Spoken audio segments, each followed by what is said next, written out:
Brasil ingovernável. A frase parece exagero até você olhar com atenção para o que está acontecendo agora. Algo profundo mudou. Algo que governos, empresas e até famílias ainda não entenderam completamente. E, no centro de tudo, existe uma batalha silenciosa envolvendo jovens, emprego e tecnologia.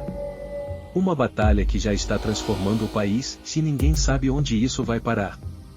Antes de seguir, aproveita para se inscrever no canal e deixar o like. Isso ajuda demais a levar esse vídeo a mais pessoas e sustentar conteúdos como esse. Nos últimos anos, a primeira pergunta que muita gente faz é simples: por que nada parece funcionar direito? Porque o custo de vida explode, os salários ficam travados, empresas não conseguem contratar, mas milhões de pessoas continuam desempregadas.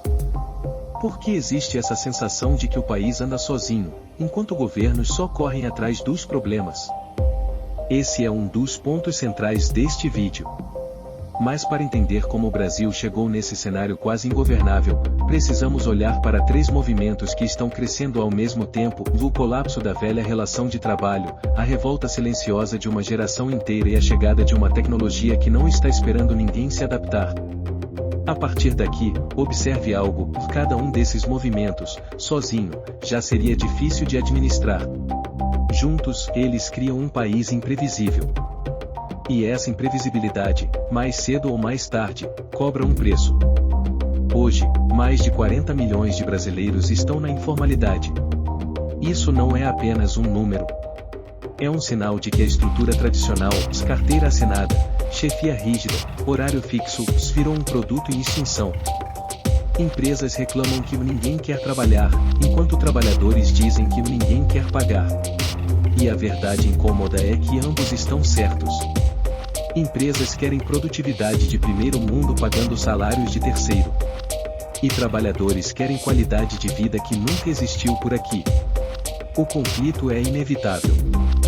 Mas existe um detalhe importante: esse conflito cresceu junto com a maior transformação tecnológica desde a internet. Enquanto empresas ainda tentam entender o home office, a inteligência artificial já está substituindo tarefas inteiras. E os jovens, que foram criados num mundo digital, simplesmente não aceitam mais ser tratados como mão de obra descartável. Essa mudança gerou algo novo. Uma espécie de rebelião comportamental. Hoje, o jovem brasileiro prefere ganhar menos do que ter um chefe tóxico. Prefere flexibilizar a renda do que viver preso ao relógio. Prefere correr riscos do que aceitar ordens sem sentido. E para muitos gestores, isso é incompreensível. Mas existe uma parte dessa história que quase ninguém comenta. E ela é decisiva. A geração atual cresceu vendo promessas quebradas: estabilidade, carreira, aposentadoria, meritocracia. Quando você cresce vendo que o fazer tudo certo não garante nada, você para de acreditar no sistema. E quando você para de acreditar no sistema, o sistema perde força. Esse é um dos motivos centrais pelo qual o Brasil parece ingovernável e não existe mais confiança nas instituições. Nem no governo, nem nas empresas, nem no mercado de trabalho. Mas calma, porque isso ainda aprofunda. A tecnologia ampliou esse processo de desconfiança. Basta olhar ao redor: aplicativos substituindo empregos, automação cortando funções, e uma avalanche de ferramentas que fazem em segundos o que antes exigia equipes. E aqui entra uma pergunta que eu quero que você pense até o final: quem vai governar um país onde metade da população se sente substituível e a outra metade teme perder o emprego a qualquer momento? A resposta é mais complexa do que parece. Hoje, fazer política pública é como tentar consertar um avião em pleno voo. Porque o mercado de trabalho está mudando mais rápido do que o Estado consegue acompanhar. E o resultado é um país sempre atrasado, sempre reagindo tarde demais. Nas últimas décadas, o Brasil foi lento para digitalizar serviços. Lento para qualificar trabalhadores. Lento para adaptar leis. Lento até para entender a importância da tecnologia na economia global. Enquanto isso, o mundo acelerou. E quando você junta lentidão estatal com velocidade tecnológica, dá exatamente isso: um país que parece impossível de governar. Só que existe uma dimensão ainda mais delicada, da situação emocional da população. O Brasil vive índices recordes de ansiedade, depressão e burnout. Não é coincidência. A pressão econômica, o medo da automação e a sensação de incerteza criaram uma população cansada. E a população cansada não tem paciência para governos. Nem para empresas. Nem para chefes. E esse desgaste vira combustível para a instabilidade. Pense comigo, e como governar um país onde milhões de pessoas não acreditam que o futuro será melhor? Como criar políticas públicas que demoram 5 anos para dar resultado, quando as pessoas querem melhora imediata? Como gerar empregos estáveis num mundo que substitui funções inteiras em poucos meses? São perguntas que ninguém sabe responder completamente, e é exatamente por isso que o Brasil parece ingovernável. Mas existe uma camada ainda mais profunda. E ela é econômica. O custo de vida cresceu mais rápido que os salários. Jovens não conseguem comprar casa, carro ou planejar futuro. Casais adiam filhos. Famílias adiam projetos. A economia trava. E quando a economia trava, a política trava junto. E quando a política trava, a frustração aumenta. É um ciclo que alimenta a ingovernabilidade. Agora, a coisa é muito importante, e existe um fenômeno que explica boa parte dos quais nenhum jornal tem medo. Um fenômeno que vai estar transformando a relação de indivíduos com o governo, com o trabalho e com a vida. Fica comigo, porque vamos chegar longe. Antes, observe outro ponto: o Brasil está envelhecendo rápido. Só que, ao mesmo tempo, está empobrecendo rápido. Isso coloca o país na pior combinação possível, e menos jovens para sustentar a economia, mais idosos precisando de suporte e um mercado de trabalho que já não comporta todo mundo. Governar um país nessas condições é como equilibrar pratos enquanto a mesa pega fogo.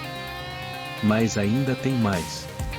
Existe uma nova geração que pensa de forma totalmente diferente sobre carreira, sobre dinheiro e sobre autoridade. O jovem brasileiro não quer estabilidade. Quer autonomia. Não quer subir na empresa. Quer liberdade. Não quer chefe. Quer controle da própria vida.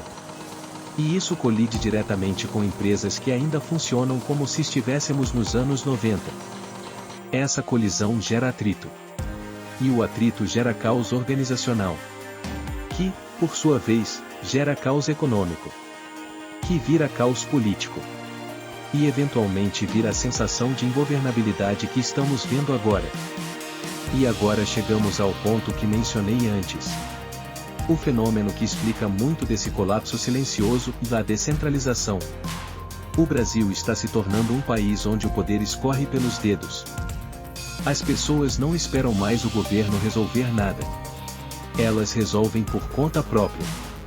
Abrem MEIs, criam bicos, viram freelancers, influenciadores, autônomos, microempreendedores.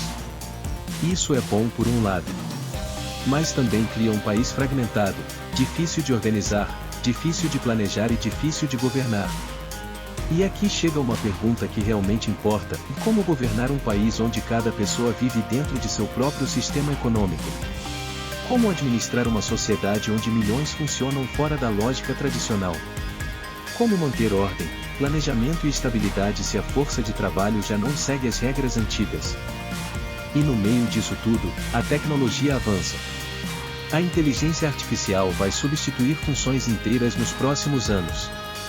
Call centers, atendimento básico, partes da contabilidade, marketing repetitivo, suporte simples, análise inicial de dados. Tudo isso vai ser automatizado. O que significa que o mercado vai exigir cada vez mais qualificação num país que ainda falha na educação básica. Resultado? Gente demais para vagas de menos. E vagas demais para pessoas com pouca qualificação. Essa desconexão cria tensão permanente. Tensão que nenhum governo consegue resolver rápido. E se nada mudar, o Brasil pode entrar num ciclo ainda pior. Mas existe uma saída. E ela começa reconhecendo que não existe mais volta ao mundo antigo. A governabilidade só volta quando o país entender que a economia do futuro exige 3 pilares: qualificação real, tecnologia acessível e trabalho digno.